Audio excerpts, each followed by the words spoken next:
guys, Jess here from the Scrappy Sisters. So I will tell you the story about that photo in a moment, but I want to talk to you about what is happening on screen. So I have got the Stampin' Up nesting star dies, and I just used the first 3. So I actually washi taped them all together and used them as a 3 cluster and ran them through on just plain white cardstock to get those 3 star outlines. I then cut them all again separately on 14 different pieces of coloured paper, or 7 different pieces of coloured paper, but twice, so I had both sides of the cardstock, the A side and the B side. And then I put double-sided tape on the white frames and backed every single photo. This took me forever. Very, very long time of just sitting and watching YouTube videos and just chilling out. It was quite late at night, but I didn't feel like going to bed. So it was a really calming, just chill out way to do it. But as you can see, I'm pulling them all out so you can see how many I did here. There are a lot. So those were all of the stars that I chose to do. And I'm going to use every single one, so it's not a waste of time. It just was very time consuming. And so now I've got my star stencil. I'm in love with this at the moment. I've used it on my last video as well. And popping some texture paste through there. Usually I am super impatient when it comes to texture paste or stenciling in general, and don't give each one time to dry. And then I end up with a mess and smudges. And this time I decide you've got time, take it a little bit slower, clean up the mess, use your heat gun, dry it off, and then do the next one. So I'm very proud of myself for taking the time to do this properly, but by the end of the video, you can't even see that I did texture paste. I covered it all with hearts and with stars.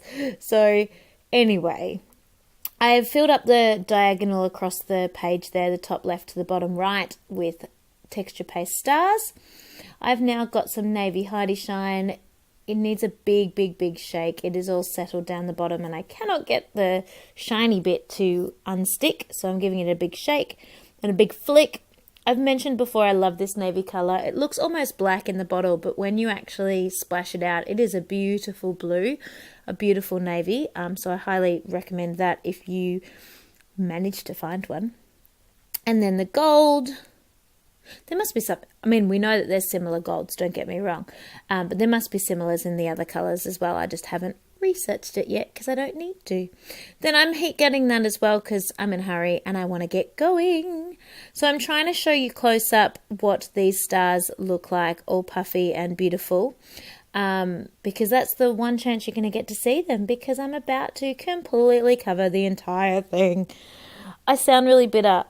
Part of me is, I wish I had have done a lot of less stars so that you could see all that beautifulness in the background, but I really love the way the stars look. So it's like a catch-22, unfortunately, here. So first of all, I put all the large stars down and I popped those on with foam. And now I'm doing the medium-sized stars and again popped all those on with foam. So everything has got foam behind it, giving everything a bit of dimension. Now, if my silhouette cameo was being nice to me, I wouldn't have done it this way. I would have used a cut file that was all one piece. I would have paper pieced it, so I would have still stuck the colours behind, but I would have just done one diagonal sheet across the centre, if that makes sense. So, pros and cons of doing it this way. I've used a lot more than I would have. It may have been easier paper piecing this way because I could use the die cut to cut the perfect size. I'm not sure, 6 of one, half a dozen of the other, but this is just something to show those of you that don't have a cameo, but do have a die cutting machine, the different things that you can use. I used a big shot to cut these out, but even if you have a diamond press or some other form of manual hand rolling die machine, which is what I've got, you would totally be able to do this as well. And dies can be expensive or they can be super cute. It depends on, super cheap, sorry. It depends on the location where you buy them from and the quality that you go for. So I'm now doing the tiny stars, and again, these are on foam. I started off by doing all the coloured ones first, just making sure I'm spreading that all out. And as you can see, this page is getting crazy busy, but I love it. I'm wondering as well, when I look at it now, if maybe I should just fill the entire page up with stars. Don't worry about a mixed media background, just put all stars all over the page. Cute. What I did do as well, just in case you're wondering, I used the same paper to do the outline of the stars as I did as my backing page, but the backing page I have it texture side up. The outline of the stars, the star border, I have it texture side down. So it's kind of like using a smooth piece of paper. Mostly just to show a little bit of difference. No real reason. I liked it better that way, and so I went with it. You wouldn't have to by any sense, but yeah, that's what I decided to do. So yeah, now just popping on all the white ones. The white ones I'm just putting on wherever they're sort of popping out the biggest, because again, they've got foam, but I'm also putting them right on top of everything else. So I'm pulling out my thickers here. I've got these gorgeous thickers that I'm using to write what I thought of at first as my main heading, which is Super Jack.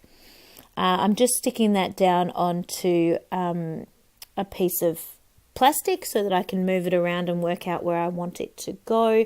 That's how I often do my thickers.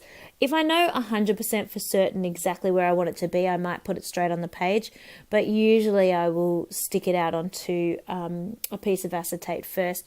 I especially love putting it onto something see-through so that I can move it around on my actual page and work out how I want it to look. These thickers I have a love-hate relationship with. You can't really doctor these ones as well, being that shiny kind of feel. And I also find they bend, like not snap or anything, but when you're trying to pull them off, so that gets me a bit grumpy. So after I'd done that, I also had the, the Kids Rock, Boys Rule? Oh, I can't remember, collection as well. And I really loved the idea of this ready, set, go time wording. I know that I don't want to embellish this much. There is so much going on with the stars that I know I want to keep it simple, but I do want something. So I'm just pulling out the Wild Heart collection. That's the papers that I've used. This is for the month of August, so it's using my August kit.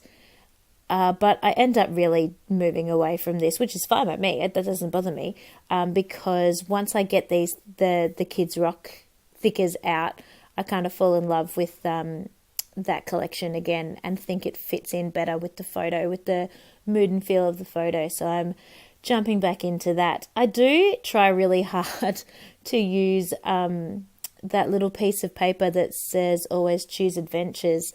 And I know that I am going to use it, and I will use it. You'll see this at the end, but I just have to work out placement first. And I really like that black and white tag as well, because I want to tie that in with the black and white colouring of the thickers, because there's no other black on the page, none in the photo, none anywhere else. The thickers are the first sort of introduction of black, so I just want to make sure there's that little bit more black happening. Otherwise it's a bit strange to have black all of a sudden. And I probably should have got sparkly thickers, because that's the colour that is around his eyes, and at least then that would have tied in. I decided the Ready Set Go time was a bit big, so I actually pulled out the Don't Grow Up. Still the same concept, and it's still going to do the same job, but it was a little bit smaller, and I think that worked better. I've been watching a lot of Janet's scrapbooking videos on the RTS YouTube site. I'll link her down below. Highly recommend watching her if you are interested in seeing her process and seeing she really teaches amazing skills when it comes to how to scrapbook, and I've just really loved learning from her and picking up new tips on how to cluster and how to lay out my layouts, and even just refreshing things that I felt like I might have already known but possibly was getting a bit lazy with, and they really do help to improve the look and feel of your layout. So yeah, that's my little plug. I love her, so pop on over. So I finally worked out how I'm going to do my matting and my backing of my photo, really keeping it simple. There are so many colors going on in the background. It really doesn't need much. I just put a torn edge to the side of that photo. I'm going to put Don't Grow Up next to it. And then my beautiful little Always Choose Adventures and tag underneath the other side of the photo. So been thinking, as I said, been watching Janet's videos, and she's been talking a lot lately about clusters and visual triangles. So I'm thinking as well about how I could have just kept it as a diagonal layout, having that diagonal star design, but I decided to think of that diagonal star design as like a background and to think of my clusters as visual triangle. Now, I want to keep it simple. There is so much going on here that I don't want it to end up just looking like a big mess. So I feel like I've got my 3 visuals happening.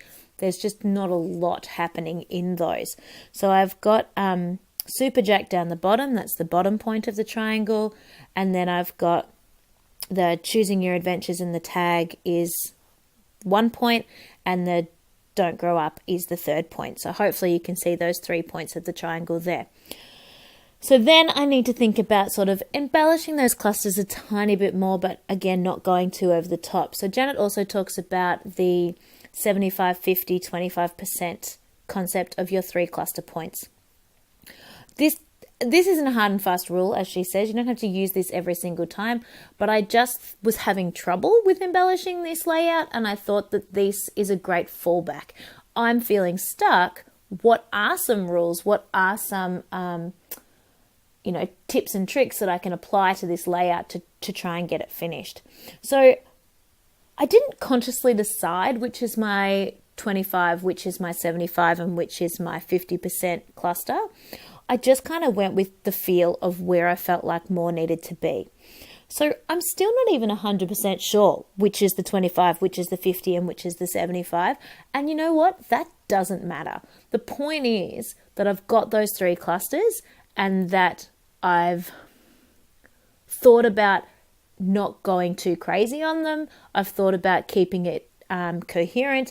And another little quote she said in one of her later videos is keep it tight with all your might. So I'm thinking about keeping things in and around the photo so it's not like stick a sneeze, as she also says, spread out all across the page. So I think that Choose Your Adventures is probably my 75 layer, my 75 cluster. I put the 2 little superhero boys there and the little tiny word phrase. Down with the Super Jack, I've just put 1 extra sticker and a tiny word phrase. And then with the Don't Grow Up, I haven't put anything. So I think if I had to choose, I'd say the Choose Your Adventures is my 75, the Super Jack is my 50, and the Don't Grow Up is my 25. I feel like I can't 100% pick which is my main heading. Maybe Super Jack, and the Don't Grow Up is my mini heading, but they're both large-sized text, so it doesn't matter. So now just popping on a little bit of bling, some black rhinestones and enamel dots, and I am done.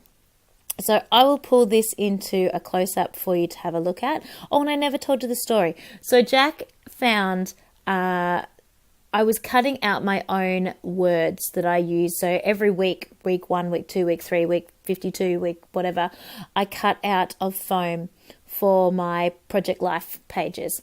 And so he found the leftover scraps, and because there's little holes where each of the letter had come out, he wrapped it around his head because he said he was a Superman or a Batman, and it was like his eye patch. So he was being a superhero. So there's a little bit of a close-up there. And I've got some photos as well just to help you see a little bit better. I apologize again about the sun. I can't do anything about it. It's either you get videos with dodgy sun or you don't get any videos. So I'm really sorry. Hopefully you could see past it. I hope you've enjoyed watching this. I hope you've liked what I've talked about. jump on over to Janet's page. She was the one I learned it from in the first place. Please like and subscribe, and I'll see you next time.